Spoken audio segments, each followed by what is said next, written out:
It is going to be the Chinese New Year, so it is the year of the tiger. What was that? That was so late. Hey YouTube, welcome back to my channel. It's Cassandra here, and if you're new, I post videos all on beauty and lifestyle, a lot of fragrance and skincare content, and just about anything that tickles my fancy. So if any of that interests you, click the subscription button.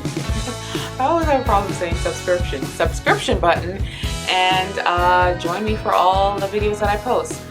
I just want to wish everyone a happy new year, a happy, joyous, prosperous new year. I know we've all been going through it since, you know, the beginning of 2020, since we've been dealing with this like panorama situation. I call it the panorama because you know you have to use coded language now with YouTube. But we've all been going through it, and I just hope everyone have a prosperous and joyous new year. I hope this new year just brings a lot of peace, joy, and if anyone have lost any family members, I hope you continue to find a healing throughout this year. It's been a tough one. So that's all I wanted to say. Today is going to be a fragrance video. I just like, you know, trying to transition out of like that stuff into fragrance. I've been struggling lately, just trying to balance my time. I technically have 2 jobs, and YouTube is like my my decompressor, the thing that I use to, like, you know, just like make me feel happy, just put makeup on and just turn on the camera and just talk, right? So I basically have like 2 government jobs, and this is just like my you know, my decompressed job. So anyways, today I want to talk about top 5. Well, technically it's top 6, but 2 of the fragrances are kind of by the same brand, so I'm just going to say top 5, because it just sounds better saying top 5. So these are the top 5 fragrances that I have tried. Top 5 popular perfumes that everyone loves, that I've tried personally and I do not like, and therefore I don't think I'll ever own it in the future.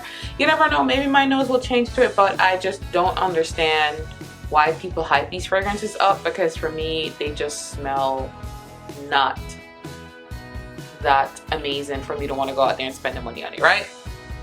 So these are the top 5, well, it's 6 fragrances, but you know, top 5 perfumes that I just can't get with. I just can't vibe with. So number 1, I had to like write them down on my phone, but like I know them, but I just write stuff down just to make sure I remember. So the number 1 fragrance that I cannot get with, and I just don't understand why everyone loves this perfume, and it's Coco Mademoiselle. I don't understand the hype with this perfume. I've tested this perfume multiple times. I've had samples of this perfume, tried it multiple times, and I just don't like the perfume. I think it is a cheaper fragrance. I believe it is a cheaper fragrance, and I just don't like it. I really do not like that perfume at all. Well, Coco Mademoiselle is just one of those perfumes that I can't get with. It does smell nice on my skin. Like, I've tried it on when I've worn it before. I've had people compliment me on the perfume, but I just don't like it. I don't like wearing it. I don't like the scent of it. It is not a bad scent. Don't get me wrong. It's a nice, sweet fragrance to my nose. But there's just something about that perfume that I just can't drive with, and I think it's just cheaper perfumes. Cheaper. I keep saying cheaper. Is it cheaper or sheep? But it's just cheap fragrance that that's just one of those perfumes that I don't vibe with. I don't like it at all. The next perfume that everybody loves. I mean, everybody on YouTube raves about these perfume, and I just don't get the hype. And I don't mean to bash this perfume, because I do like other perfumes from this fragrance house. I just don't particularly like this perfume. And this is one of the most popular perfumes from this house, and it is Vie Est Belle. Vie Est Belle by Lancôme. I don't understand the hype. I don't know. And I'm talking the original. I'm not talking any of the flankers. From my understanding, one of the flankers in that beautiful like crystallized bottle, supposed to be like a better version. I don't know. I've never smelt it. I'm only talking about the Vie Est Belle, the original. I don't like that perfume. Every time I think of, whenever I smell a fragrance and it smells very basic, I instantly think of Vie Est Belle, because to me Vie Est Belle is like one of those perfumes that's just a very generic basic perfume, and I love me a basic perfume. Okay, I do. I am a basic, you know, person when it comes to perfumes. I don't really like too much of the incensey heavy stuff, so I am very much a basic person when it comes to perfume. But Vie Est Belle by Lancome, I do not like. I don't like it. I can't jive with it, and therefore I will probably not spend my money on the original. Maybe I'll try the flankers out. Maybe I'll like the flankers. I don't know. But the original, just can't vibe with. I just can't vibe with. The next perfume that everyone loves, and this is one of the most popular like summer perfume. I wouldn't even consider this a niche brand, because to me Tom Ford isn't necessarily a niche perfume brand. Tom Ford does make, like, to me, when I think of niche perfume, niche basically means that you're focusing on one thing, which is just fragrances.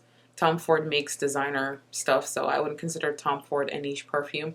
But they do make very expensive perfumes, and their popular perfume for the summer is Soleil Blanc.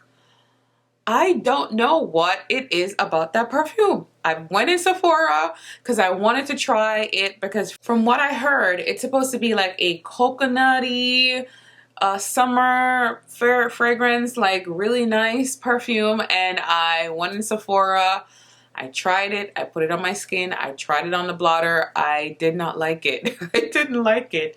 And for the life of me, I do not understand why everyone like create such a hype over this perfume. But for me personally, and maybe Sephora had like an old bottle that was just sitting on the shelf and, you know, it probably got deteriorated by the sun. I don't know. But I know when I smelt it, I didn't like it, and I didn't understand why people go crazy over it. So Tom Ford, Soleil Blanc, I can't vibe with. I can't vibe with. I don't understand. I don't understand the hype. I really don't. So that's 1, 2, 3. The fourth perfume that everybody raves about these perfumes. Like, they rave about this perfume, and I actually do like a lot of other perfumes from this perfume house. Not perfume house, from this designer brand. I just don't like this particular one in particular, and it's probably the most popular perfume from this house, and it is YSL or Yves Saint Laurent. Yves Saint Laurent. It is YSL's Black Opium. I don't get the hype. I don't know. I don't know if it's the coffee in the perfume. I don't know what it is about that perfume. If it's like the overly sweetness of that perfume. I don't get the hype. I just don't understand the hype. I have a lot of different perfumes, and Black Opium is just not one of them that I consider like I want to add to my collection. Maybe I'll try the other flankers, but Black Opium, to me, I was just like, okay, like, why do people go so crazy over this perfume? I don't understand it. It's not my favorite. I don't like it. But yeah, that's that. And the last perfume, I said it's going to be 2 perfumes, but I just wanted to tie it up into one. It is Maison Margiela's By the Fireplace and Jazz Club.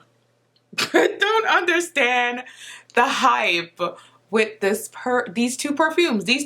And I put them together because to me they do have slight similarities in the sense that they're very heavy, woody, rich perfume, kind of smoky perfume, and I don't like it. I've tried it on my skin before.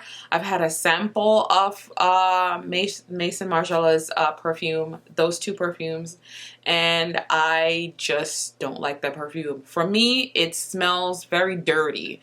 And I don't like when a perfume gives off this vibe of like dirty skin. And that is what I get from By the Fireplace and Jazz Club. Jazz Club and By the Fireplace to me sounds like basically what it says it is. It just smells like you went out all night, you spray perfume, you went out all night, and your body's just mixed with sweat and dirt and grime and just having a good old funky time. And you come home and you just went to bed and didn't take a shower, and you woke up the next day, and that is what they bottled. That is what the scent I get from By the Fireplace. Like, you've been in a bar with a lot of cigar, like you've been in a cigar bar or like a smoky like bar, and it's just, or like a hookah lounge or something. Not even, because like hookah lounges actually doesn't smell too bad. But like, I just cannot vibe with By the Fireplace and Jazz Club. To me, those perfume just smells like dirty skin. And for me, when I wear a fragrance, I want to smell nice. Like, you know, I either want to smell really sweet and like feminine, or like really fresh and clean. Those two things are my favorite like vibe when it comes to perfumes. I do have a couple of heavier perfumes, but like the Maison Margiela By the Fireplace, I can't deal with. I don't know how you girls, I don't know how anyone, I don't know what the hype is. I can't get behind it. But yeah, those are my top 5. Well, technically it's top 6, but top 5 perfumes that I don't like. I don't like them. I don't like them, and I don't have any intentions of buying those actual perfumes anytime soon. So that is it. That's all I have. Thank you guys so much for watching. I hope you guys have a lovely, wonderful new year. It is going to be the Chinese New Year. I think it's the year of the tiger. What was that? That was so lame. But it's the year of the tiger, so this should be an interesting year, right? Anyways, I wish everybody have a happy new year, and just lots of love, you know, peaceful energy, peaceful vibration out there. So thank you guys so much for watching. I love y'all. Bye guys.